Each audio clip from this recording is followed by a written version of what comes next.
en cette période où le paludisme secoue plusieurs personnes, le secrétariat permanent pour l'élimination du paludisme a initié une caravane de presse dans la région du sud-ouest. Dans cette région, il ressort que le taux de prévalence est élevé en matière du paludisme, d'où en tout cas l'importance de cette caravane pour justement sensibiliser la population de Gawa. La caravane de presse sur le paludisme à suivre dans ce journal. Et puis l'artiste et gendarme Priva vient de dédicacer son premier album sur le marché discographique. À travers son premier album intitulé 4.5, Priva galvanise les forces de défense et de sécurité engagées sur le théâtre des opérations dans le cadre de la reconquête du territoire national. Dans cet album de 13 titres, on retrouve des singles tels que Kaziba, Burkimbila et Sodara. La dédicace de l'album de Priva à suivre dans ce journal. Mesdames et messieurs, bonsoir et bienvenue à ce rendez-vous consacré à l'actualité sur Savan TV. Lutte contre l'incivisme et promotion de la cohésion sociale au centre des missions de la Fédération ouest-africaine pour la réconciliation et le développement. Cette organisation internationale présente dans plusieurs pays africains a décliné ce matin au cours d'un point de presse sa vision pour le Burkina Faso. Vision qui s'articule là autour de civisme et de la cohésion sociale. C'est un reportage signé Issa Oumarati. Promotion de la paix et de la cohésion sociale à travers des sensibilisations contre l'incivisme et promotion des initiatives de développement, tel est le cheval de bataille de la Fédération ouest-africaine pour la réconciliation et le développement, FOAD en abrégé.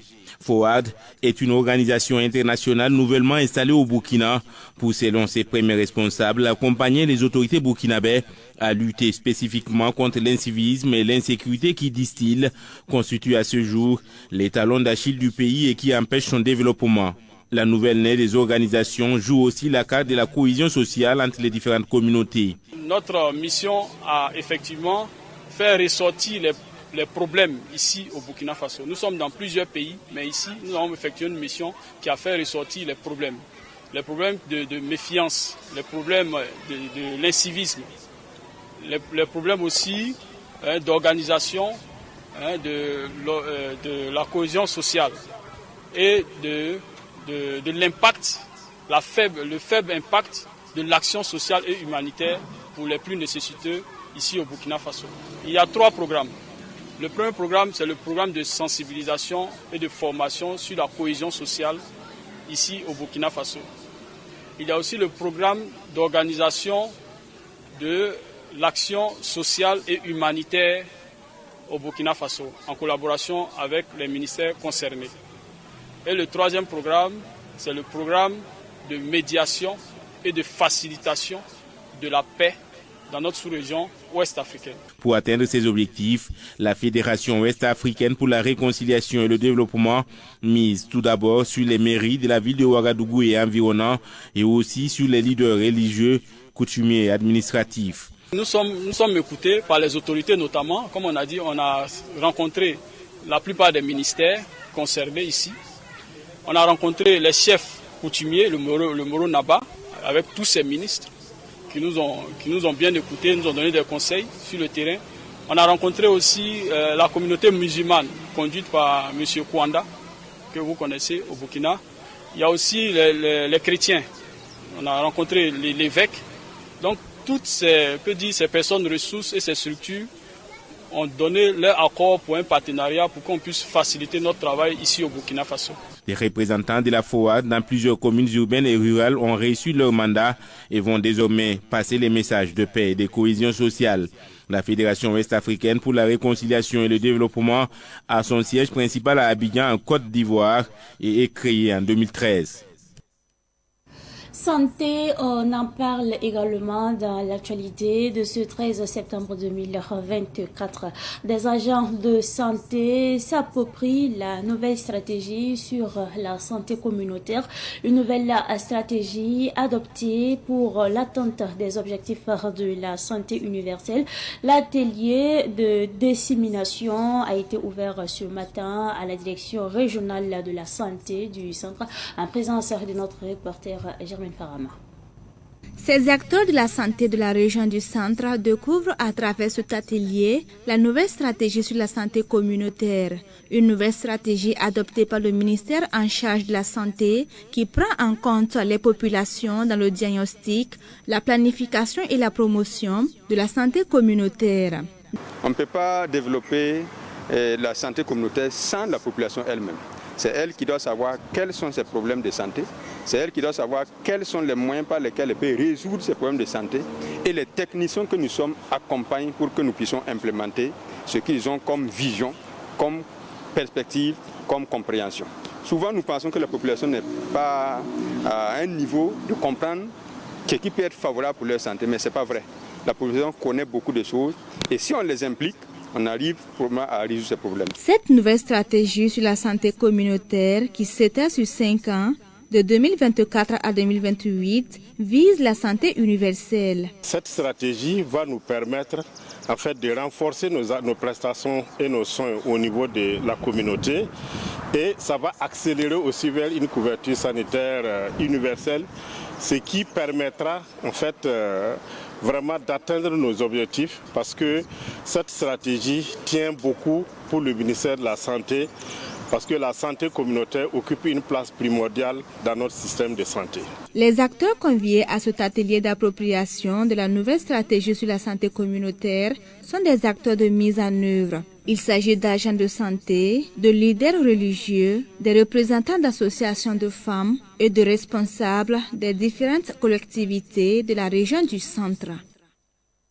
Santé toujours et nous déposons donc nos valises cette fois-ci dans la région du sud-ouest. Dans cette région, une prévalence qui est plus élevée en matière de paludisme est enregistrée avec justement 39%. C'est fort de ce constat que le secrétariat permanent pour l'élimination du paludisme a initié une caravane de presse pour justement intensifier la sensibilisation au profit donc des populations de Gawa, chef-lieu de la région. La caravane a aussi permis aux hommes et femmes de médias de toucher du bois la réalité des actions de lutte contre le paludisme dans le sud-ouest. C'est bien à quel c'est de retour de la cité du Bafouti. Cette région du sud-ouest du Burkina Faso bat le record de cas de paludisme. Depuis le début de l'année jusqu'en août, plus de 302 000 cas ont été enregistrés dans les 5 districts sanitaires de la région, faisant plus de 120 décès, dont 96 enfants de moins de 5 ans, selon Bakary Traoré, directeur régional de la santé du sud-ouest. Dans la région du sud-ouest, l'incidence du paludisme est parmi les plus élevées du pays. On a beaucoup de cas de paludisme simple, surtout chez les enfants de moins de 5 ans, qui font l'objet de plusieurs interventions.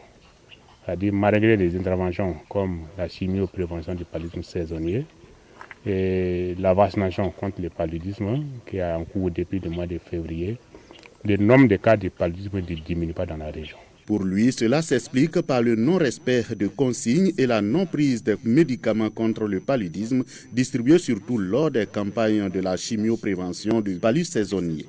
Effectivement, et selon l'enquête, on a un faible taux d'utilisation des moustiquaires à l'endroit des enfants de moins de 5 ans dans la région.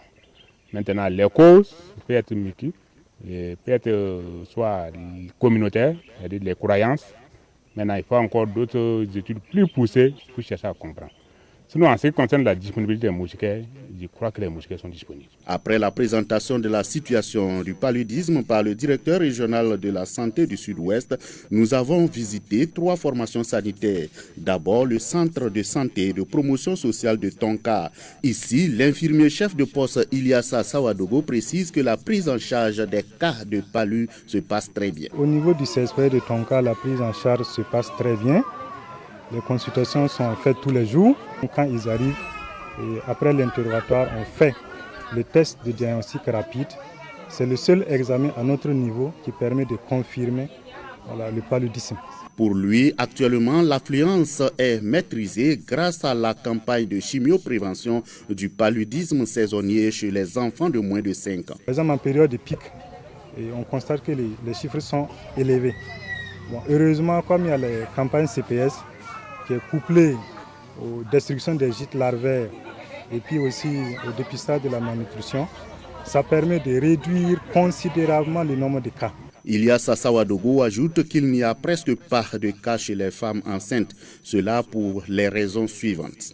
Les femmes enceintes, c'est très rare, parce que les femmes enceintes, comme là-bas également, à partir du début du 2e trimestre, on donne le sulfadoxine pyrimétamine qui prévient contre le paludisme. Et même avant ça, il y a les moustiquaires imprégnés à longue durée d'action qu'on donne lors des premières CPN. Dès que la femme se présente, premièrement pour sa consultation prénatale, et on lui remet une moustiquaire. Après le CSPS de Tonkar, la caravane a marqué un arrêt au centre médical du secteur 2 de Gawa. À notre arrivée, nous constatons une longue file de patients qui attendent d'être consultés autour de 12h30. Le médecin-chef du dit centre médical, Dr Abdul Razak Napon, très occupé, nous a accordé quelques minutes. Au bilan de la journée, il a consulté plus d'une trentaine de patients, dont moins d'une dizaine cas de palu. Nous sommes à peu près à une trentaine de patients que j'ai consultés aujourd'hui. Et en termes de paludisme, ceux qui ont un TDR positif, en tout cas, je sais que bon, ça tourne autour de 7 comme ça, 7 ou 8. Et tout ça, en réalité, c'est grâce à la TPS.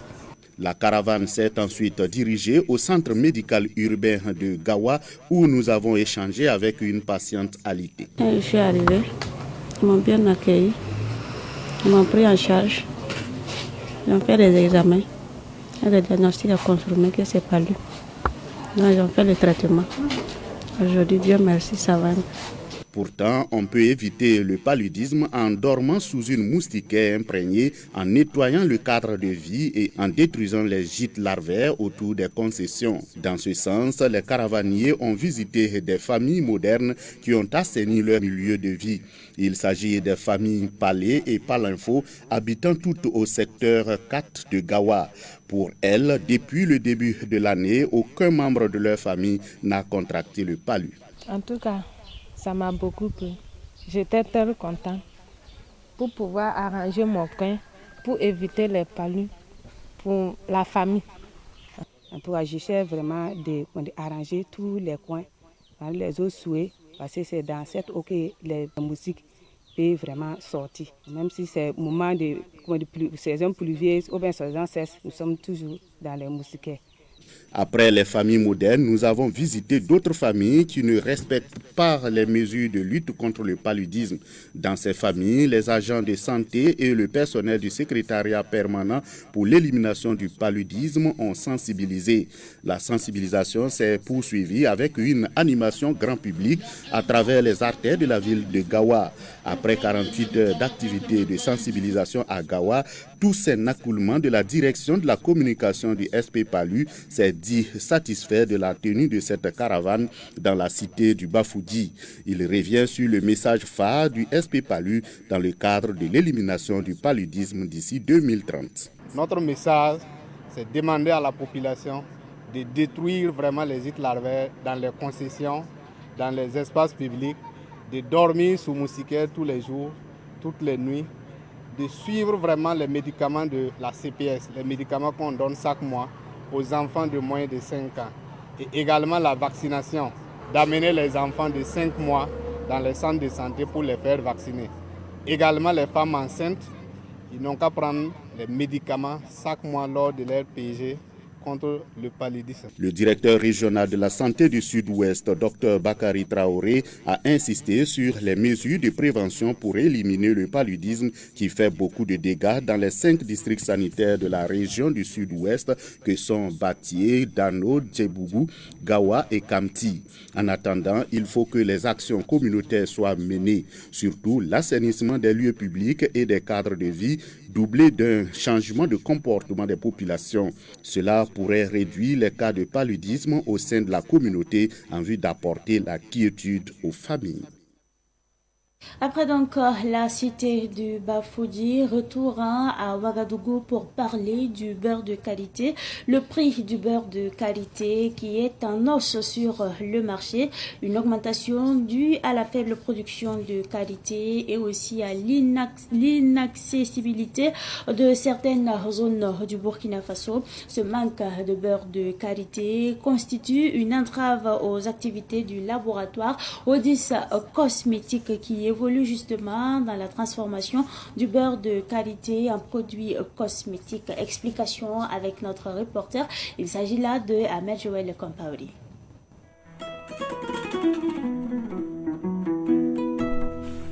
Le karité ou encore le Vitellaria paradoxa est une plante à fleurs de la famille des Sapotacées et une espèce végétale locale.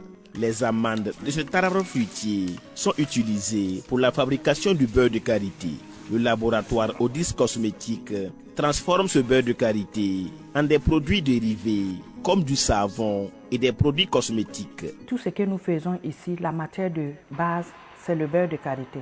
Sans le beurre de karité, il y a beaucoup de choses qu'on ne peut pas faire ici. Donc notre matière première, c'est le beurre de karité. Si vous-même vous constatez, tout le début, c'est le beurre de karité jusqu'au produit fini. Par exemple, à notre niveau, au laboratoire Odis Cosmétique, il faut que le problème des amandes de karité soit résolu pour qu'on puisse les transformer en beurre de karité et pouvoir faire les produits dérivés du beurre de karité. Vous voyez tous ces produits-là, la matière de base, c'est le beurre de karité. Parce que même si un enfant naît aujourd'hui, c'est le beurre de karité. Cette denrée, qui est la matière première de Odis Cosmétique, se fait désormais rare. Une situation liée à la faible production du karité cette année. La collecte de beurre de karité présentement, c'est un problème sérieux sur nous les transformatrices de beurre de karité. La majeure partie présentement, je peux dire qu'il y a l'insécurité. À cause de l'insécurité, il y a beaucoup de zones. Les femmes n'ont plus accès pour récolter, pour ramasser les amandes de karité. Et deuxième souci encore, c'est le fait que nos matières premières, comme les amandes de karité, sont exportées. Si nous, on part vers ces personnes qui collectent là, nous, on dit il y a un prix déjà, peut-être c'est 200 francs le kilo ou 225 francs le kilo.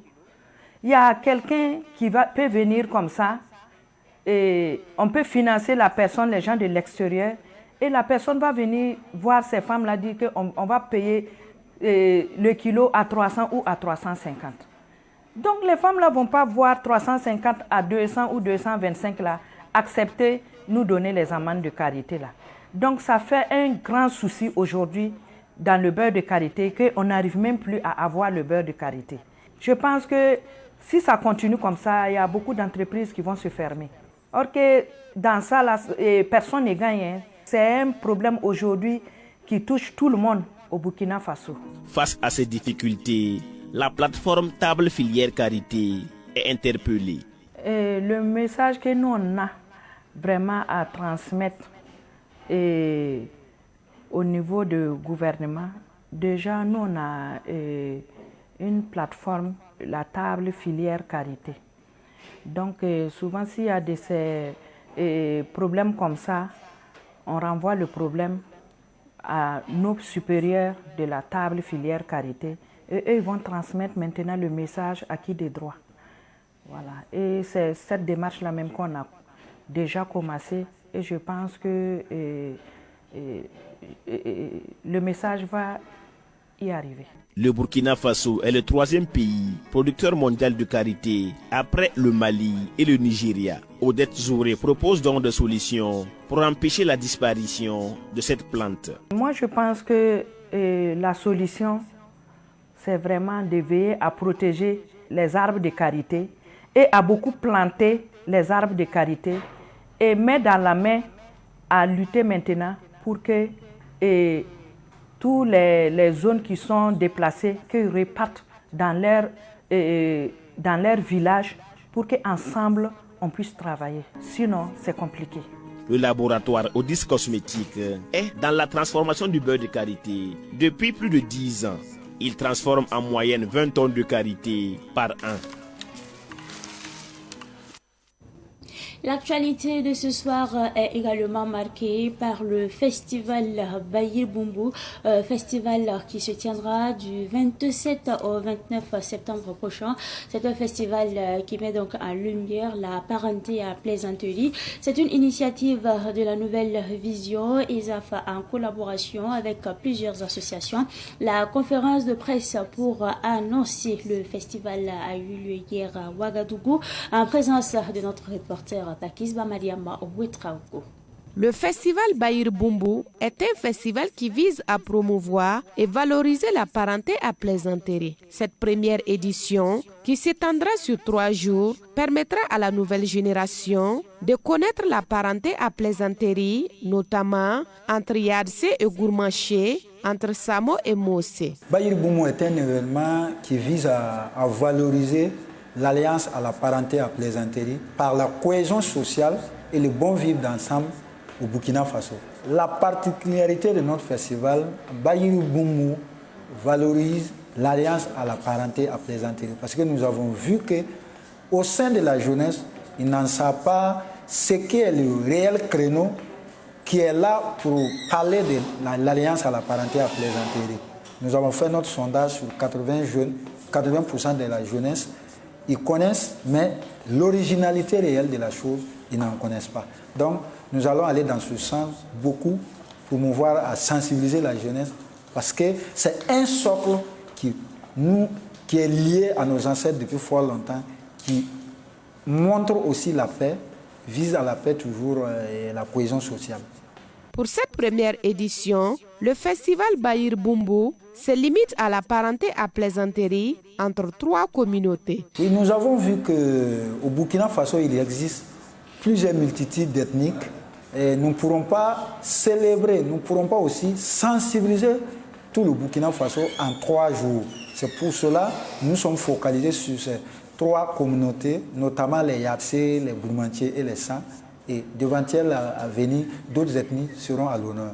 Plusieurs activités sont au menu de ce festival qui se tiendra du 27 au 29 septembre prochain. Les activités qui seront menées pendant ces 3 jours, il y aura la rue marchande, la cérémonie d'ouverture et les prestations d'artistes culturellement qui vont ambiancer les participants et une conférence débat prévue le 2e jour et le 3e jour, le jeu de pétanque et en même temps la cérémonie de clôture.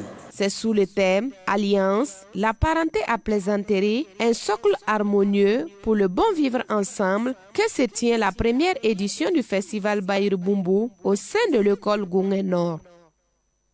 La musique est également au menu de l'actualité de ce soir.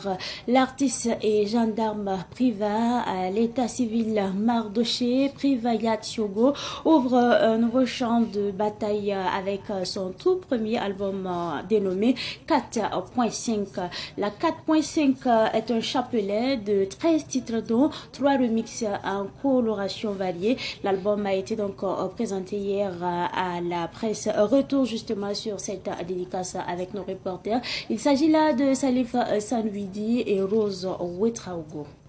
13 titres composent l'album 4.5 de Privat dans Loké, Yile,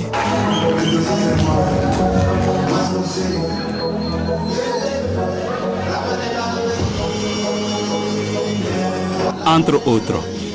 L'album 4.5 rend hommage à la 45e promotion des élèves sous-officiers de la gendarmerie nationale d'où il est issu. Je continue de faire mon travail, que vous connaissez, l'armée, même le combat.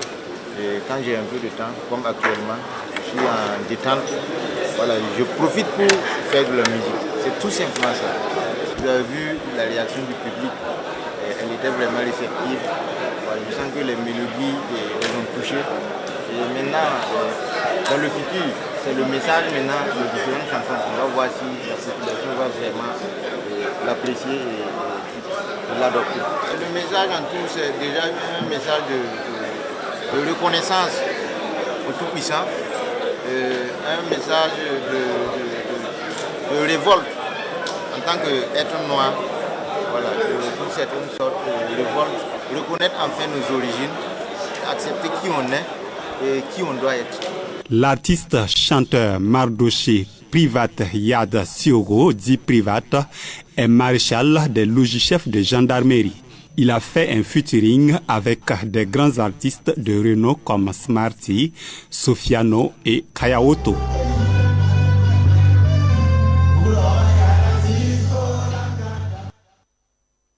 Après donc cette dédicace de la 4.5 de l'artiste Privat, nous parlons sport.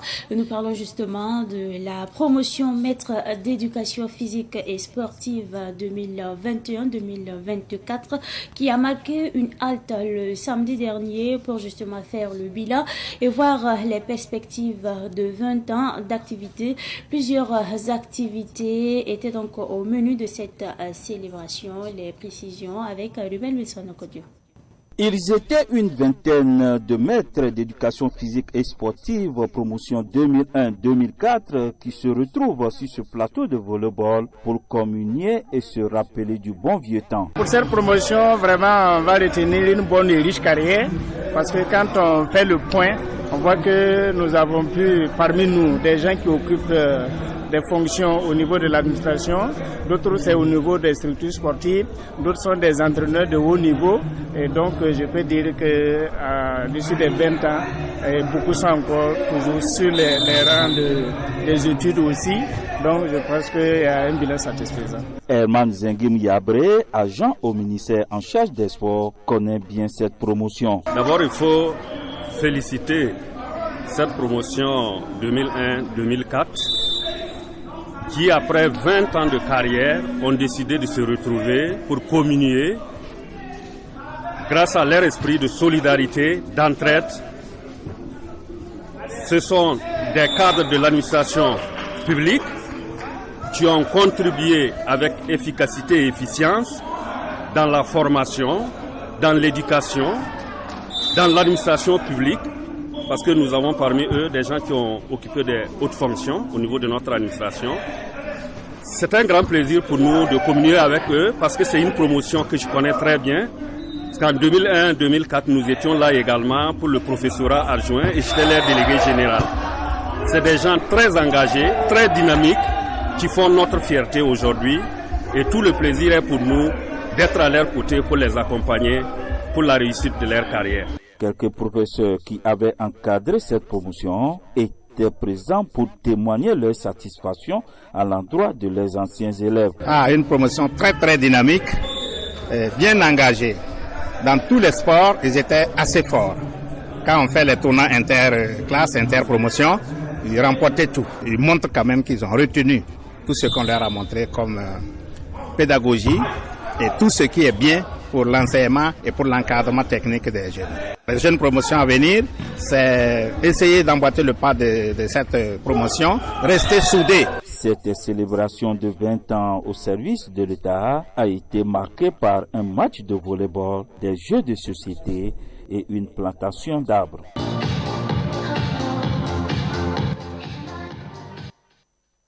Après donc ce reportage sur la promotion maître d'éducation physique et sportive 2001-2004 2024.